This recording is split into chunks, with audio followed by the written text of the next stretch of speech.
Hello everyone, welcome back to the channel. तो आज हम लोग बात करने वाले हैं फिर से फॉरेक्स मार्केट के बारे में।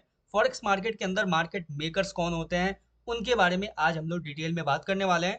कल मैंने आपको बताया था किंग ऑफ मार्केट कौन होता है। सेंट्रल बैंक्स, कौन कौन से मेजर सेंट्रल बैंक्स होते हैं जो किंग ऑफ मार्केट्स होते हैं और सबसे बड़ा रोल प्ले करते हैं फॉरेक्स मार्केट के अंदर। वॉल्यूम जो आता है डेली 7.5 ट्रिलियन डॉलर्स का जो वॉल्यूम डेली मार्केट के अंदर इन्फ्यूज किया जाता है, उसके अंदर एक्चुअल में किसका किंग का रोल होता है और किसका मार्केट मेकर्स का रोल होता है। किंग्स के बारे में मैंने ऑलरेडी बात कर रखा है, आप जाके चेकआउट कर सकते हो। डिस्क्रिप्शन में आपको लिंक मिल जाएगा। और ये जो सीरीज है छोटा सा फॉरेक्स मार्केट का, इसको मैं कंक्लूड करने के बाद अलग से एक प्लेलिस्ट बना दूंगा, उसमें जाके आप सीरीज वाइज जाके एक एक करके स्टार्टिंग से देख सकते हो। फिलहाल के लिए बात करते हैं आज मार्केट मेकर्स के बारे में। तो देखो, हमारे सामने हमेशा एक क्वेश्चन आता है कि मार्केट जो है वो क्रिएट कौन करता है। ठीक है, जैसे वॉल्यूम तो बहुत सारे हैं, जैसे मैंने आपको बताया था जितने भी मेजर बैंक्स होते हैं, जो सेंट्रल बैंक्स होते हैं, वो उनका एक बड़ा कंट्रीब्यूशन होता है। लेकिन उनसे भी बड़ा एक और प्लेयर बैठा हुआ है जो है मार्केट मेकर्स, जो मार्केट को क्रिएट करता है। और आपको जान के हैरानी होगा कि ये मार्केट मेकर्स ऐसे होते हैं जो हर एक ट्रेड में प्रॉफिट करते हैं, चाहे वो कम हो या ज़्यादा हो, लेकिन ये हर एक ट्रेड में ये प्रॉफिट जनरेट करते हैं, चाहे वो बाई साइड के लिए हो या फिर सेल साइड के लिए, क्योंकि यही होते हैं मार्केट मेकर्स। कौन होते हैं मार्केट मेकर्स? स्टार्ट करते हैं। देखो, मार्केट मेकर्स होते हैं वर्ल्ड्स के बिगेस्ट बैंक्स।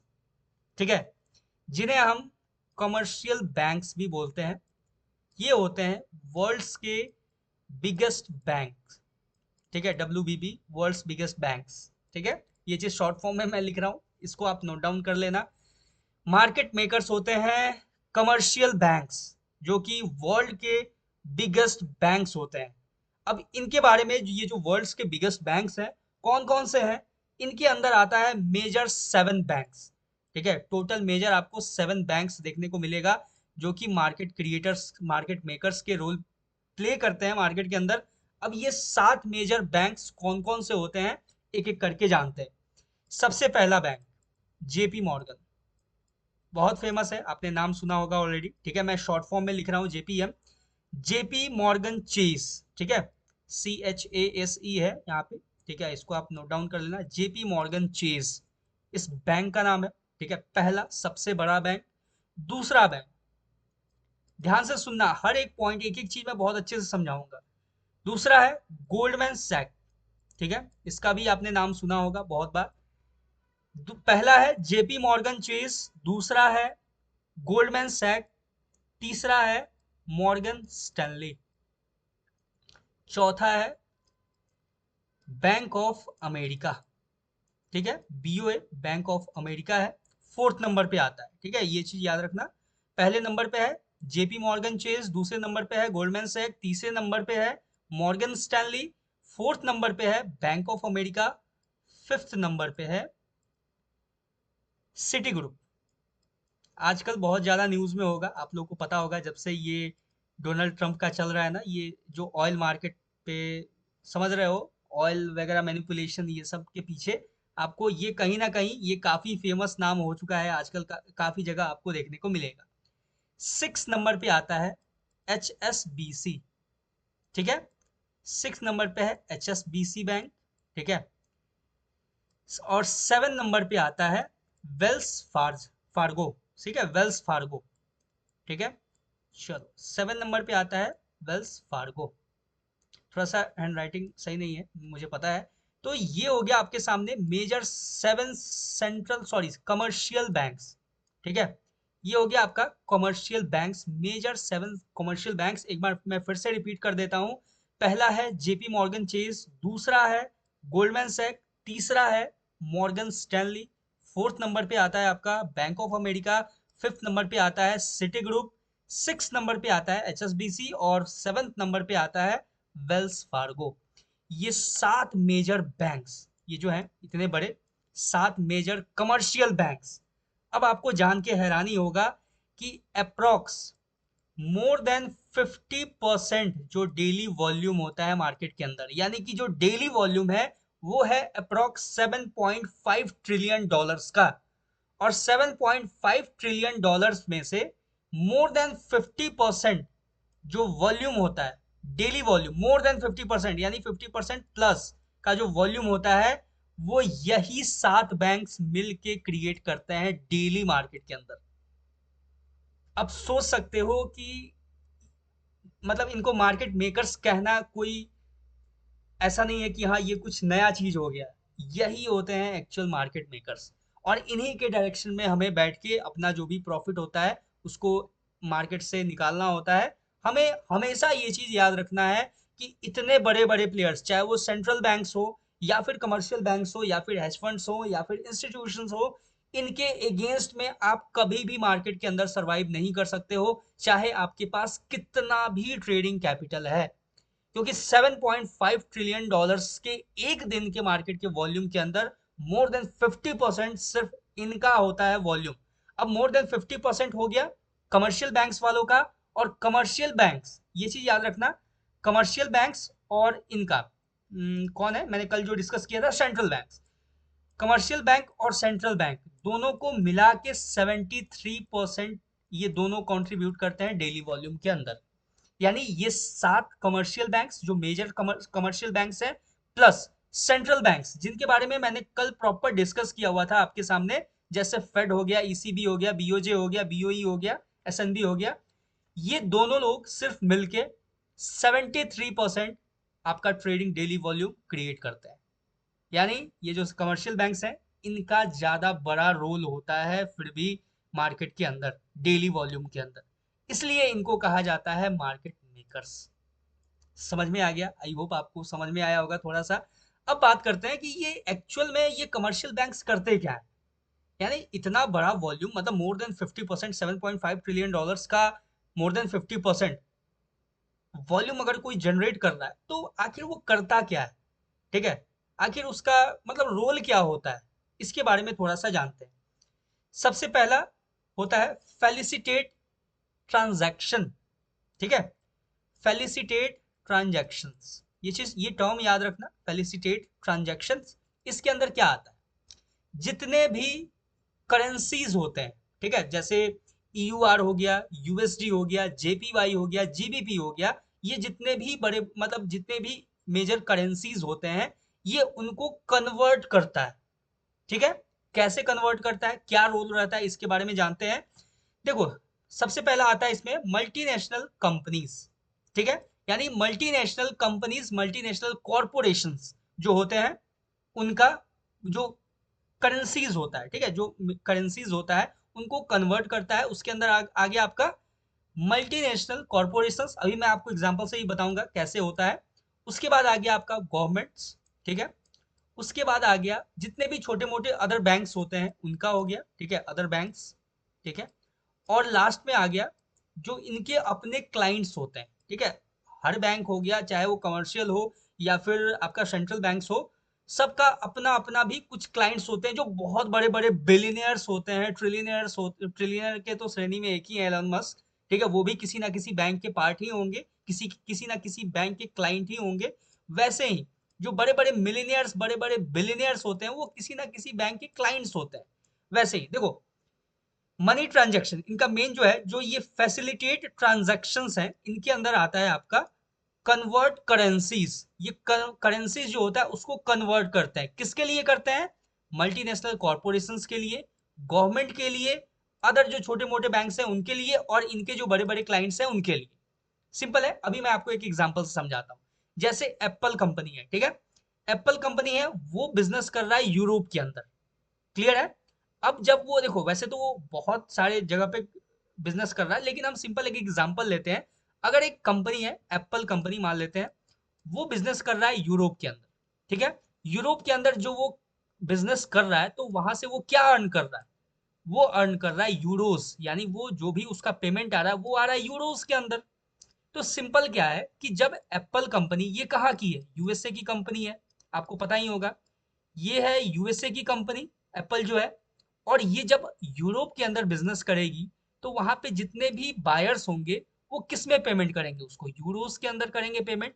और यूरोस के अंदर जितना भी पैसा वो यूरोप के अंदर एप्पल कंपनी कमाएगा, उसको वो क्या करेगा, यूएसए के अंदर लेके आएगा।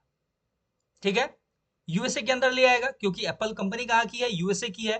तो जितना वो यूरोज में पैसा कमाया है उसको वो लेके आएगा यूएसए में। तो यूएसए में आएगा तो वहां पे तो यूरोज खर्च नहीं कर सकता है, तो उसको क्या करेगा, यूरोज को यूएस डॉलर में यानी कि जो यूएसए का करेंसी है उसमें कन्वर्ट करेगा। सिंपल है। तो ये जो कन्वर्ट करेगा वो किसके थ्रू करेगा, ये इन्हीं कमर्शियल बैंक्स के थ्रू कन्वर्ट करेगा। और फिर यूरोस को कन्वर्ट करके यूएस डॉलर में, और वहां से फिर यूएस डॉलर जो होगा फिर वहां पे अपना एप्पल जो कंपनी होगी वो अपना प्रॉफिट रखेगी और बाकी जो मार्केट शेयर्स है उसमें लगाएगा, या फिर जो भी इन्वेस्टमेंट होगा यूएसए के अंदर वो इन्वेस्ट करेगा। एज इट इज इंडिया के अंदर, अगर इंडिया के अंदर एप्पल कंपनी मान लो जो भी कमा रहा है वो तो इंडियन रुपीज के अंदर कमा रहा है। अब इंडियन रुपीज को जब वो लेके यूएसए के अंदर जाएगा, ठीक है, यूएसए के अंदर जाएगा, तो वहां पे तो इंडियन रुपीज चलता नहीं है। तो वो क्या करेगा, कमर्शियल बैंक्स के थ्रू ये जो रुपीज हैं उनको कन्वर्ट करेगा यूएस डॉलर्स में, और उसके बाद जाके उसको फर्दर यूज में लेगा एज इट इज। और ये जो कन्वर्जन होता है इसी को बोलते हैं फैसिलिटेट ट्रांजैक्शंस। ये होता है आपका कमर्शियल बैंक्स के थ्रू। अब बात करते हैं जो नेक्स्ट पॉइंट है वो है, ये फर्स्ट हो गया फैसिलिटेट ट्रांजैक्शन, सेकंड हो गया आपका प्रोप्रिटरी ट्रेडिंग। ठीक है, प्रोप्रिटरी ट्रेडिंग होता है सिंपल, मुझे शायद वो थोड़ा सा वर्ड स्पेलिंग मतलब प्रोनाउंसिएशन में थोड़ा सा प्रॉब्लम हो रहा होगा। PROPRIETARY, ठीक है, आप लोग अगर नोट डाउन कर रहे हो तो इसको लिख लेना। ठीक है, प्रोप्रिटरी ट्रेडिंग। ठीक है, इसके अंदर क्या होता है ये समझते हैं। ठीक है, इसके अंदर होता ये है कि जितने भी कमर्शियल बैंक्स होते हैं, ठीक है, इनके पास जो मनी आता है, ठीक है, यानी जो भी ये लोग पैसा कमाते हैं, चाहे वो ये देखो, अब ऐसा तो है नहीं कि ये जो भी ट्रांजेक्शन्स कर रहे हैं, मनी कन्वर्ट कर रहे हैं, तो इनका अपना कुछ ना कुछ शेयर होता है। ये तो ऐसे ही कन्वर्ट नहीं कर देंगे कि हाँ बिना बिना फायदे के, तो ऐसा होगा नहीं कि ये बस कन्वर्ट कर देंगे, नहीं। इनका अपना अपना शेयर होता है, उसमें अपना परसेंटेज होता है।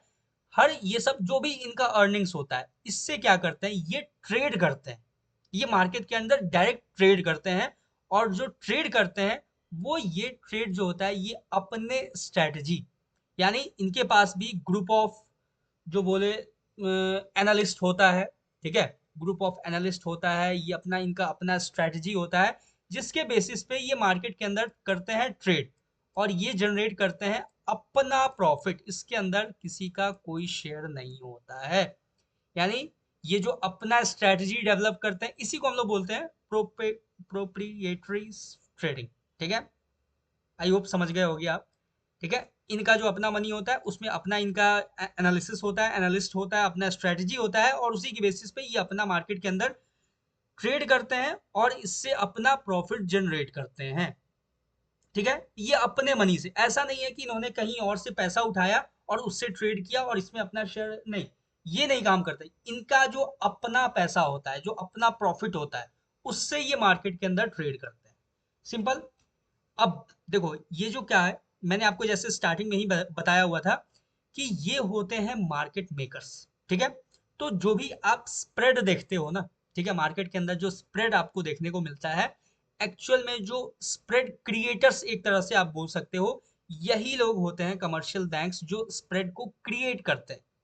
ठीक है, और यही लोग होते हैं जो हर एक ट्रेड से, चाहे छोटा हो या बड़ा हो, प्रॉफिट जो होता है ये हर एक ट्रेड से प्रॉफिट जनरेट करते हैं।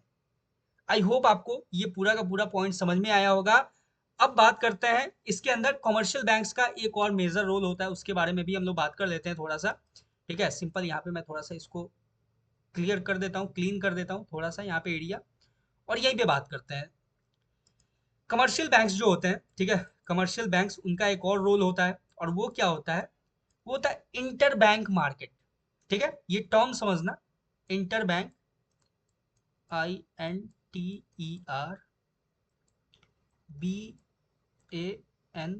Inter bank market.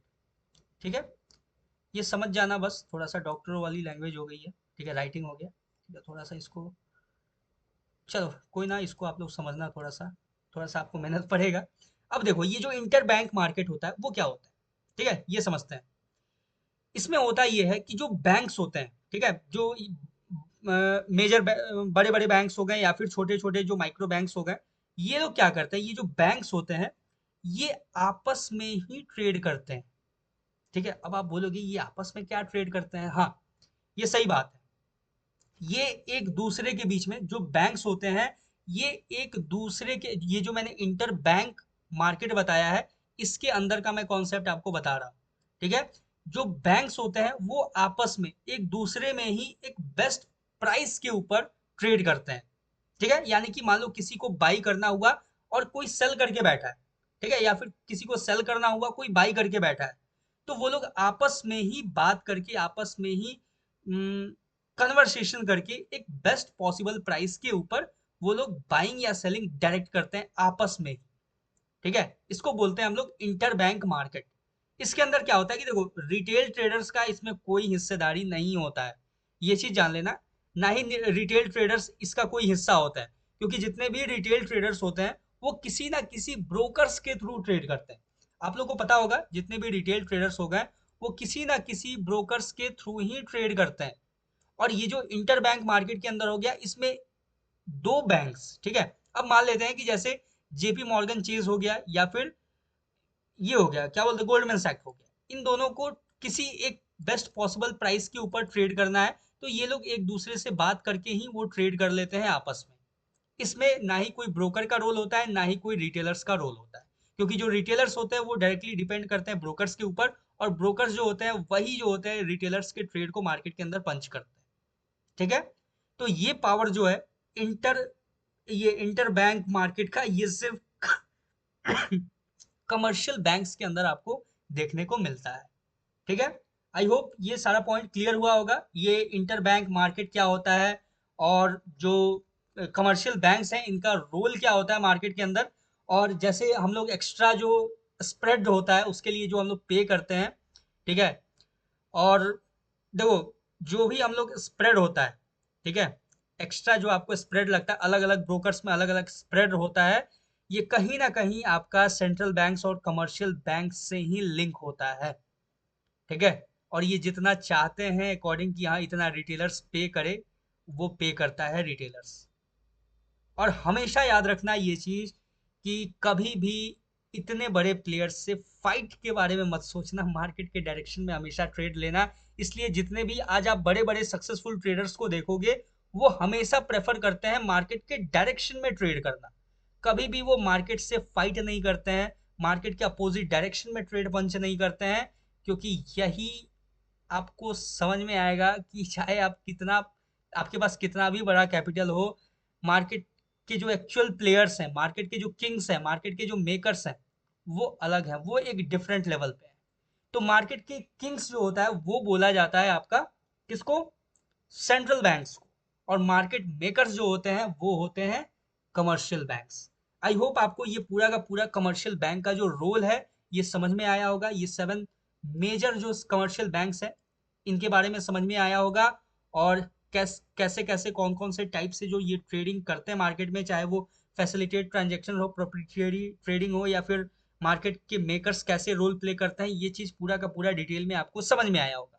अच्छा लगा वीडियो तो एक लाइक करना, कुछ अगर आपको रिव्यू अपना शेयर करना हो, कुछ अगर आपको सजेशंस देना हो, तो आप लोग कमेंट सेक्शन को यूज करना। बाकी मिलते हैं नेक्स्ट वीडियो में किसी नए एनालिसिस या फिर नए टॉपिक के ऊपर।